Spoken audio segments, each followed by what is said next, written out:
need no education.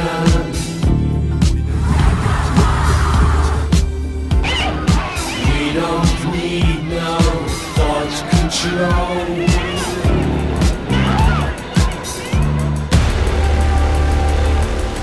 Howdy everybody, it's James and Donna from Hallyu Like That. Donna, the new Ateez comeback HALAZIA just dropped yesterday. Are you ready for the crazy lore fest that's about to ensue? Yes! You know this is going to be way over our heads, right, James? Hello? I am totally prepared to not understand any of this. Okay, but seriously, as someone who loves Ateez, I just saw them last month in Atlanta, so I am super pumped for this new comeback. Great. Okay, you students of K-pop, we're gonna react to this video and then we're gonna provide our analysis and discussion afterwards. Okay, let's do this.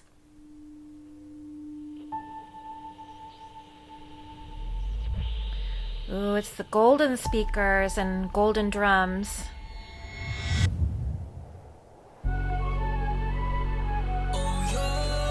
Ooh. I love this little winding melody.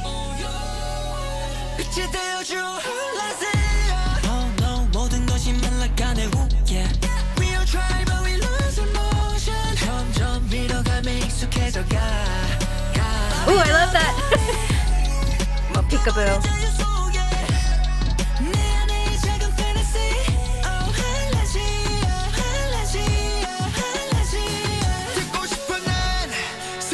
Okay, we've got these floating rocks. Ooh, it's in the hourglass. Does that mean he's trapped in the hourglass?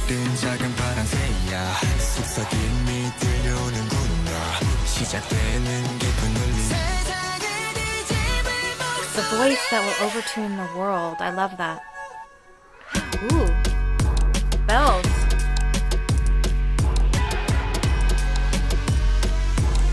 There's something kind of weird about these bells.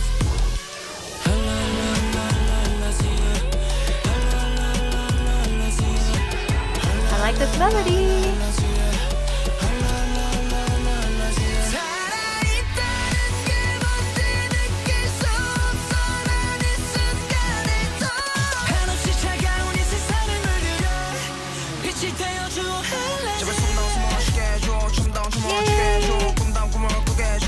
Wow, his rapping is really interesting.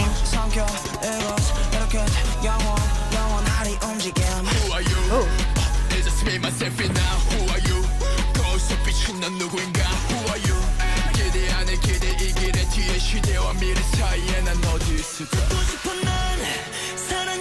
Wow.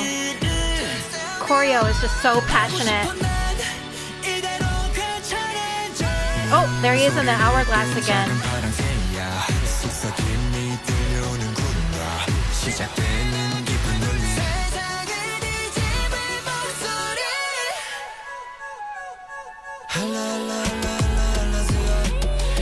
Oh, I love that. This is so catchy, this melody. It reminds me of something.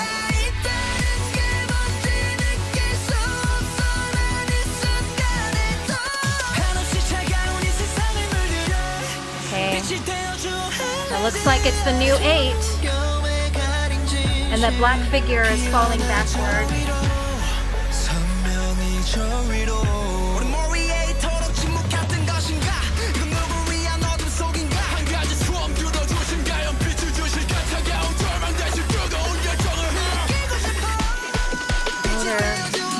Pulling down the floating globe, so they might be figuring out the gravity issue.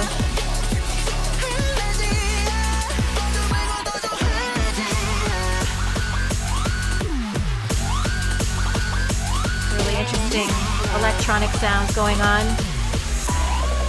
Ooh, my God, what just happened? Did they fix the gravity?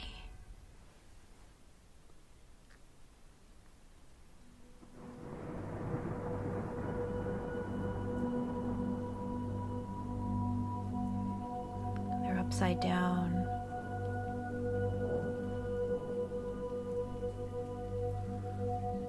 Sound of birds. Okay, who are these people?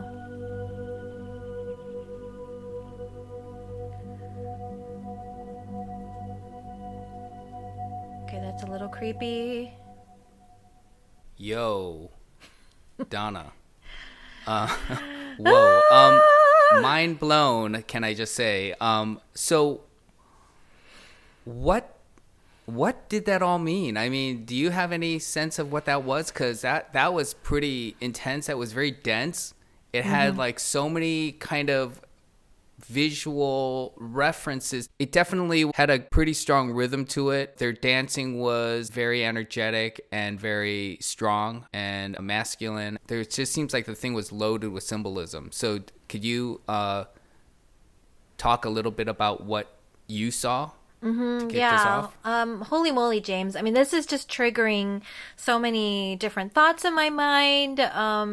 Things that I've been thinking about in terms of Korean history, and also about K-pop, during my time here in academia. But before we go any further, we've been working really hard to create this content and this show. We'd love it if you subscribe to our channel, and that'll really help us move forward. Yeah, man. We are now going to officially ask you to subscribe to our channel. So please do, if you like what we do and if you want more of this content, please subscribe and we will be happy to continue to do what we're doing.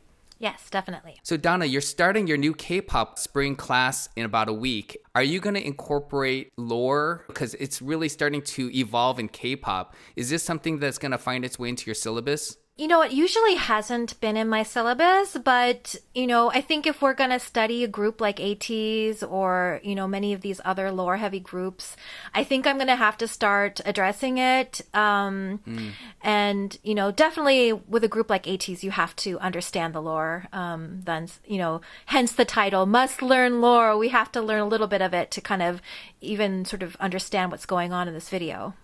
Right? I mean, just the little bit. I can't say that Ateez is my favorite group. I do like some of their songs. Wave is I really love that song, and it made it into my car playlist where I drive around listening to certain songs.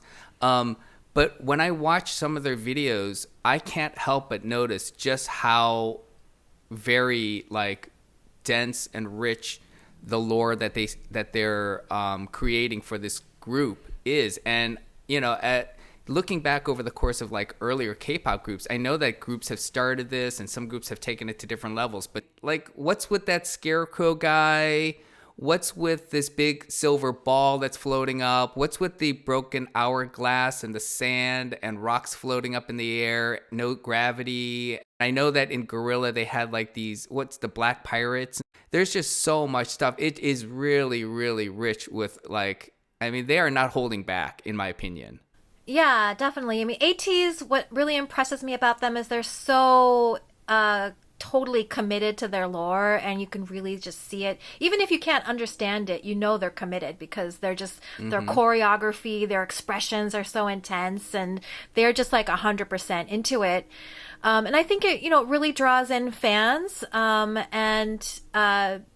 It's something that's been evolving in K-pop. Certainly since the early 2000s with groups like EXO and, the different members being aliens from different exoplanets and things like that. But, certainly BTS has elements of lore and certain concepts that they have developed over the years. TXT also has lore as well. Some other when I saw them last summer,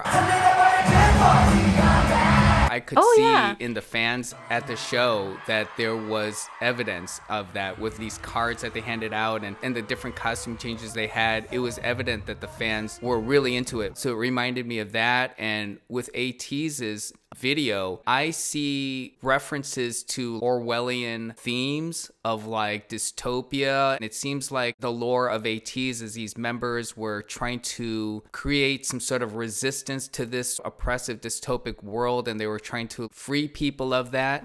But in the end, they got more than they bargained for. Yeah. Can I just stop you there for a second? When I went to see their concert, the Fellowship Break the Wall tour, one moment that really just stood out for me was, while they were doing their Gorilla song, everybody was just chanting, break the wall, break the wall, break the wall. And it just this whole stadium of 20,000 fans. And it was just so powerful. And, this idea of like overthrowing this kind of tyrannical government, is something definitely that resonates. Which harkens to like the Berlin Wall and obviously Pink Floyd's famous double album that had like a whole message behind it. And I mean, I grew up and I remember, I think I was like a sophomore in high school and I bought that album and I listened to it on repeat mode like for months. I mean, I listened to nothing else but Pink Floyd's The Wall, like just over and over and over again, dissecting all the different, themes in there. And, so when they're chanting Break the Wall, I mean, I can't help but feel some sort of like hearkening or reference back to those, things that we grew up as when we were younger happening in the real world. Yeah. Whether it was the taking down of the Berlin Wall or seminal albums that Right. were very impactful in the history of pop music. I mean, I think with that reference, there's definitely this idea of mind control or, being kind of imprisoned by certain kinds of ideologies and things like that. In this case, for me, when I think of Break the Wall, I really think of, we have this DMZ barrier between North and South Korea. It's one of the last walls, quote unquote, walls of the Cold War, and it's still in existence. So, and there were some images in this video as well as in Gorilla that are very reminiscent of the North-South Korea situation. So, for example, there are these like sonic, sort of evidence of sonic warfare. Yeah, like the speakers, which Like the they only speakers. recently took down between North and South Korea, where they're trying to bombard the other side with like propaganda or like Right.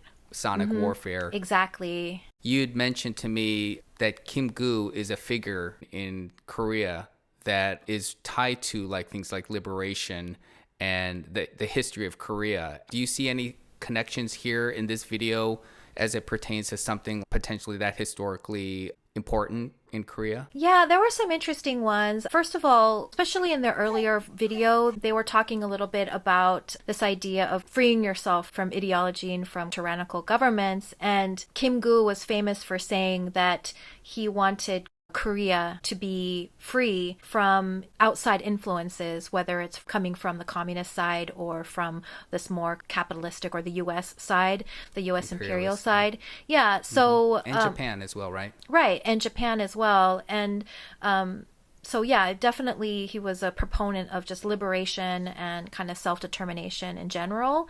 Another really interesting thing that I caught in this video is that there's a lyric in there about a blue bird losing its voice. It reminded me of a song called Parang Seya, and Korean or blue bird, and it's a song about the Donghak peasant liberation movement, which Kim Gu was part of. I'd say maybe the biggest thing that I gleaned from this video in this effort to break free of this dystopic world, which I guess maybe is symbolic of people who are living in this hyper-competitive society that has sort of like this very rigid lifestyle, is that they succeeded in that, but then found themselves amidst this post-apocalyptic world. It was just very obvious that you see these buildings burning. They were reminiscent of September 11th, and you saw, this city in destruction. One thing I noticed was that Yeosang is in these chains. And at first I was kind of, why is he in chains? Is he like being trapped or something like that? But later on, when you see the chains bringing down the globe, I think it's more that he is maybe the ringleader in trying to figure out this gravity problem. And, they bring this globe down with the chains. And I think as it eventually falls down. And I think that in a way fixes the gravity issue, but it's like it doesn't really crash. It's almost like that figure is not real, and so it makes you wonder, well, is this gravity issue just really in their heads? Well, we got to get going soon, but before we go, Donna, I was just sort of humming the melody of the chorus in my mind, the HALAZIA, whatever, and doesn't that remind you of some pop song that we grew up with? I mean, what was it? Yeah, it kind of like... Can you remember from when we grew up what that melody was reminiscent of? Like, it's like, I want to say Ricky Martin or like Toto. It also reminds me of this like Madonna song called like La Isla Bonita. Does that ring any bells for you? Oh my God, yeah. Like, da da da da da da da da da. Yeah. La da bonita. Yeah, La I think that isla I think there's a bonita. similarity. Yeah, like tropical the island breeze, all of nature Right. wild and free, or HALAZIA. HALAZIA. It sort of has that Latin feel. So anyway, Right. it reminds me of that Madonna song. Yeah, totally. That's hilarious. All right, so thank you everybody for watching our show. We hope you enjoyed it. We're going to be back again soon with another video with one of our favorite groups. It's coming out soon. We're not going to tell you now, but if you want to know what's coming up next, just subscribe. And don't forget to send us comments. This one especially, this video begs for comments. We want to hear if you guys have any cool insights that we Yes. couldn't figure out. There right? were a lot of And- interesting other sonic things going on, like with the bells. They're a little bit off metrically. And also, we have a lot of lingering questions, like what in the world is HALAZIA? That's a good question, is if I've it- ever heard one. Yeah, is it a place? Is it the new 8? I mean, anyway, and who are Is those? it English? Is it Right. Spanish? And who Is it are those Arabic? figures at the end? Exactly. Yeah. All right, so thank you all for tuning in. We'll see you all again next time. All right, bye. Hello,